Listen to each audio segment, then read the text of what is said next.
أعوذ بالله من الشيطان الرجيم. بسم الله الرحمن الرحيم. اللهم صل على سيدنا محمد وعلى آل سيدنا محمد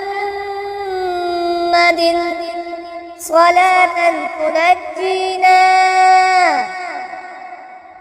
بها من جميع الأهوال والآفات وتقضي لنا بها جميع الحاجات وتطهرنا بها من جميع السيئات وترفعنا بها عندك أعلى الدرجات وتبلغنا بها أقصى الغايات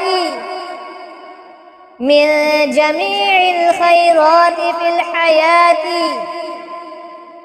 وبعد الممات إنك على كل شيء قدير.